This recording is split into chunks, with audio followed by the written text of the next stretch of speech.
This is where we rope in the best of Melbourne with columnist with the Herald Sun, Susie O'Brien, joining us from Melbourne, and one of the few sane voices in the nation's capital, 2CC Breakfast Radio host Stephen Cenatiempo. Thanks both for joining us.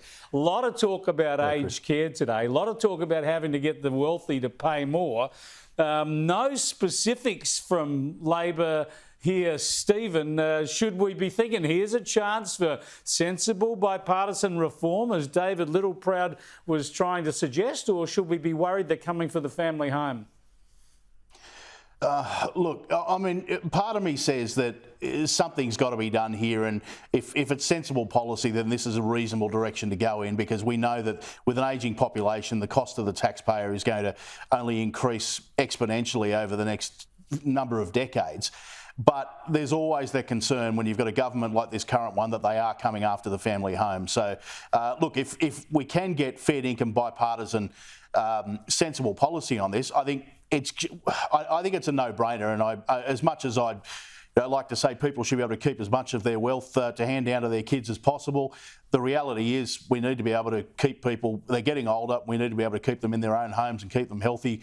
And unfortunately, we're going to have to pay for it ourselves. No, bugger that. Let the kids pay their own way, I reckon. No, the thing here is, Susie, is I think when it comes to aged care, one of the critical things is you get the quality of service that you're paying for. No one's going to resent paying the right money and having to contribute to that themselves if they're getting quality care. And there's been a lot of controversy in recent years. Hopefully we're fixing that, but it's not fixed. You know, we still need to get nurses full-time into all these facilities. There's still staff shortages. So these are big problems to tackle, right? Absolutely. We need the quality of care, and we also need the transparency in the funding model, so people know exactly what money they're getting from the government, how much of that is they're actually getting for their care, and how much of that is going to external providers. That's a massive issue in the home care sector. But, you know, we can't afford to do nothing at this point, and it would be so good to see a bipartisan approach, as Stephen said. We've got an extra million people who will be needing either aged care or in-home care over the next 40 years. It will double from 1 million to 2 million people. And, you know, we've got a flattening tax base, so people are going to have to pay more themselves. And I think most people would like to see some sort of quarantining of the family home. You know, you work hard, you want to give something to the kids. But if people have got money sitting there in super, sitting there in investments, sitting there in their bank accounts, then I think it is only fair that there is some sort of additional means testing. So there's those who can afford to pay more may in fact end up paying more. Yeah, we will see, but a worrying lack of detail in what's being put forward so far, so the debate is really yet to come. I want to get back to our politicians behaving badly, and this performance by Bob Katter and Ross Goodell was extraordinary. I don't think it's very good. Let's make it a bit of a spectator sport. We'll play another slab of this stuff and then get your views. Have a look. All you're about is the stunt, and this is what you're doing now, isn't it? You're all about the words, never about the work. You quit when you didn't get staff because you didn't want to have to do the work. You love the paycheck, you hate the hard job, and these people here have been suffering under your watch. Mate, I'm warning you, don't speak over me. He thought he knew better than you listen to this? This bloke won't shut up. He won't let anyone else have a say. And I can understand why he won't let anyone else You're paying on taxpayer money to... Don't keep interrupting me. Don't keep interrupting me. Do you hear me? Don't keep interrupting me. I have a right to have a say. 100%. You don't know you don't. Every time I've opened my mouth, you started talking. Right? Now shut up and let me have a go. There you go. And he went back to his people dressed up as pigs and whatnot. Who's right and who's wrong in this little stoush, Susie? Oh, this is appalling. I don't care who's right and who's wrong. I think both of them are just behaving like 5-year-olds. I mean, Bob Katter saying, shut up and let me have a go, pointing his finger in his face. That's just disgusting behaviour. And all it does is take all of the attention away from where it needs to be, which is what is happening inside the room behind them, and all the stories about the burgeoning supermarket profits up to $1 billion off the back of farmers who are being paid 1978 prices for their produce. I mean, we've got farmers who are 4 generations who are pulling out apple trees because they can't make a buck out of selling their wares to the 2 big supermarket chains. I mean, some of them are getting $2.50 a kilo for good apples, and they're being sold for $5 on the supermarket shelves.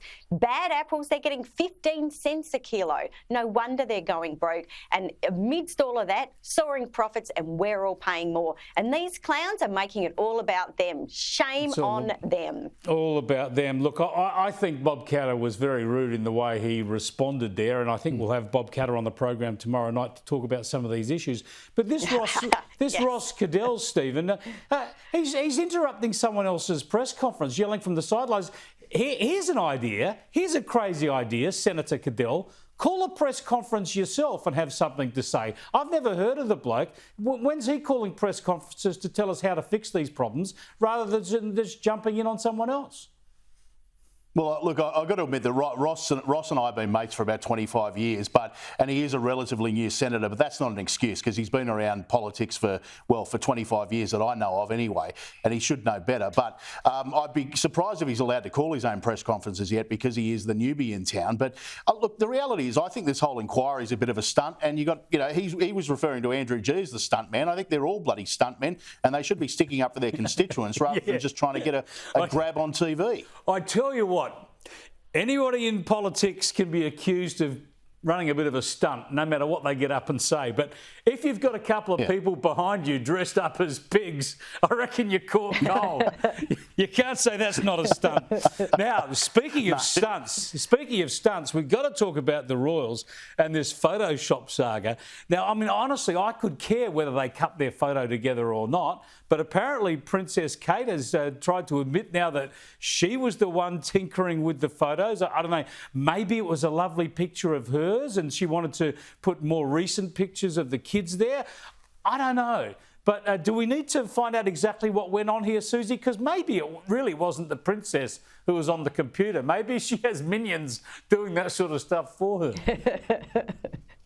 But you know what? This could all go away if she would A, appear in public, and B, show us the original photo. I mean, she says, doing a little bit of Photoshop. And I get that. Like, I'm a mum. I've got 3 kids. Hardly any of them look nice on cue for a photo. You've always got one of them in the background kind of just but looking a bit stupid. So I think it's only fair that she's kind of tinkering around. But, show us the original photo. And look, we need to see her in public. Why has she not been appearing? Even, the Royals are very good at the kind of behind the scenes, we'll see. Doing something informal. Come on. She should turn up at a photography workshop. Now, very quickly, you're a good radio man, Stephen. Nothing story. Stephen, you're a good radio man. Give us your best 10 seconds only.